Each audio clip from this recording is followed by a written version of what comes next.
Aujourd'hui, le monde a légalisé la prostitution. La prostitution est devenue un travail. Les prostituées ont même des cartes de travail. C'est quel travail? Elles vendent quelles marchandises? Des prostituées avec des cartes, des gouvernements qui donnent l'autorisation aux prostituées reconnues comme des travailleuses. Aujourd'hui, le pasteur Marcelo va parler sur la prostitution. Si tu es nouveau sur la chaîne, n'hésite pas à t'abonner, à cliquer sur la cloche de notification. Ce sera ta manière à toi d'encourager l'œuvre de Dieu. Bon visionnage et que le Saint-Esprit te touche. Car elle a fait tomber beaucoup de victimes et ils sont nombreux. Tout ce qu'elle a tué, tout ce qu'elle a tué. Mais la femme prostituée n'a pas de couteau. Tout ce qu'elle a tué, mais la femme prostituée n'empoisonne pas. Tout ce qu'elle a tué, mais la femme prostituée donne du plaisir. Comment on dit tout ce qu'elle a tué? Parce que derrière le plaisir qu'elle donne la mort. Sa maison, c'est le chemin du séjour des morts. Sa maison, c'est le chemin du séjour de mort. Alors que tu penses que c'est un lit, tu penses que c'est une chambre. Lorsque Dieu voit la maison de la prostituée, il dit que c'est le chemin du séjour de mort. Il descend vers les demeures de la mort. Le Seigneur m'a dit de parler à tous ceux qui fréquentent les maisons de prostitution. Le Seigneur m'a dit de parler à toutes les prostituées qui sont en ce lieu. Le Seigneur m'a dit de parler à tous ceux qui payent de l'argent pour le sexe. Le Seigneur m'a dit de parler à tous ceux qui vivent dans le plaisir. Sachez que c'est la maison de la mort. C'est la maison de la mort. Jésus-Christ a rencontré une prostituée et n'a pas laissé cette femme dans la prostitution. Cette femme a arrêté la prostitution et elle est devenue l'une des grandes disciples de Jésus-Christ. Et je prie que cela t'arrive ce soir, que tu puisses abandonner tes clients et que tu puisses devenir disciple de Jésus-Christ et que tu prêches à tes clients Jésus. J'aimerais parler à cet homme marié qui trompe sa femme et qui va vers des prostituées. Tu as épousé une femme, mais tu sors avec des prostituées. Tu vas dans une maison de prostitution. Personne ne te voit, personne ne connaît, mais Dieu te voit.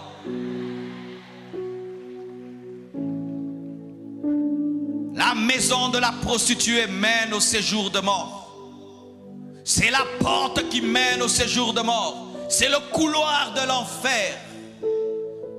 Je prie que le Saint-Esprit te convainque et qu'aujourd'hui qu'il te délivre de ce vice, qu'il te délivre de cette addiction. Et vous aussi qui me suivez sur Internet et qui vivez dans la prostitution, répentez-vous.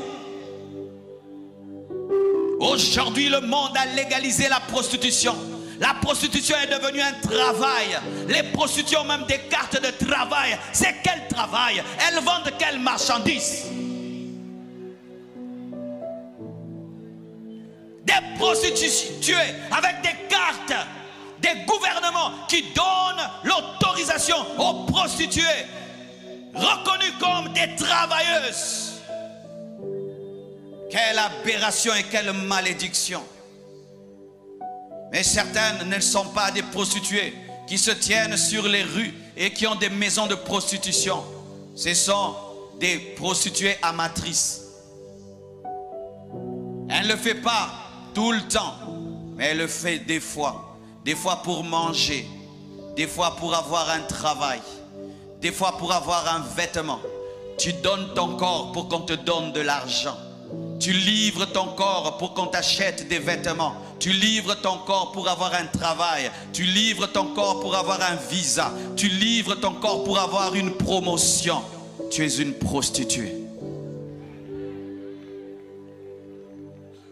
Tu livres ton corps à un homme pour qu'il puisse t'épouser. tu lui offres ton corps pour qu'il t'épouse alors que Dieu ne permet pas les relations intimes avant le mariage. Je veux prêcher le vieux message. Dieu ne permet pas les relations intimes avant le mariage. Je dis encore, Dieu ne permet pas les relations sexuelles avant le mariage. On n'essaye pas d'avoir des relations sexuelles pour savoir si ça va marcher, parce que la femme n'est pas une voiture 4x4 que tu dois tester avant de l'acheter, car on n'achète pas la femme. La femme n'est pas une voiture que tu dois rôder.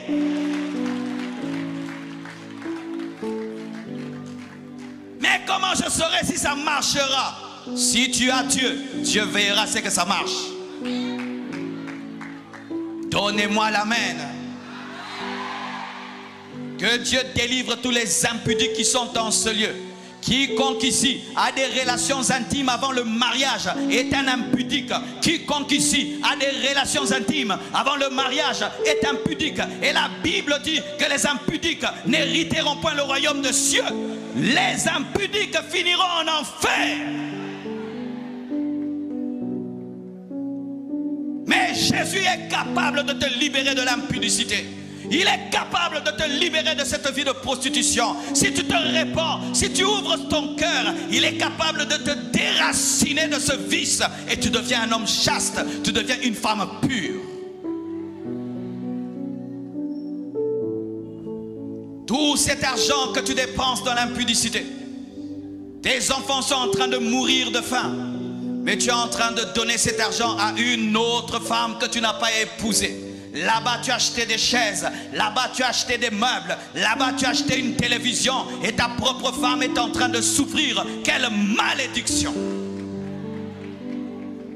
Quelle malédiction!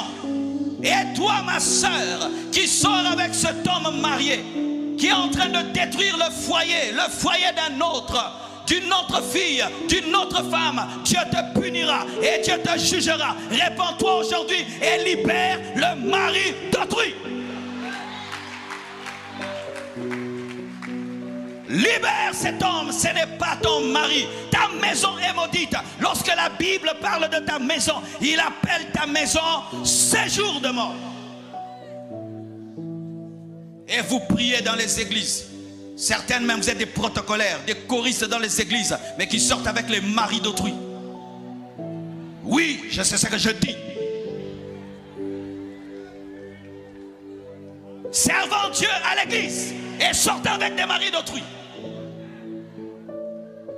Servant Dieu à l'église et sortant avec des prostituées. Et vous osez monter à la chair et prêcher l'évangile. Un serviteur de Dieu qui vit dans l'impudicité ne doit pas prêcher. Il ne doit pas prêcher. Il doit être suspendu jusqu'à ce qu'il va arrêter. Quelqu'un qui vit dans l'impudicité ne peut pas prêcher la parole. Qu'est-ce que tu vas me dire? Qu'est-ce que tu vas m'enseigner?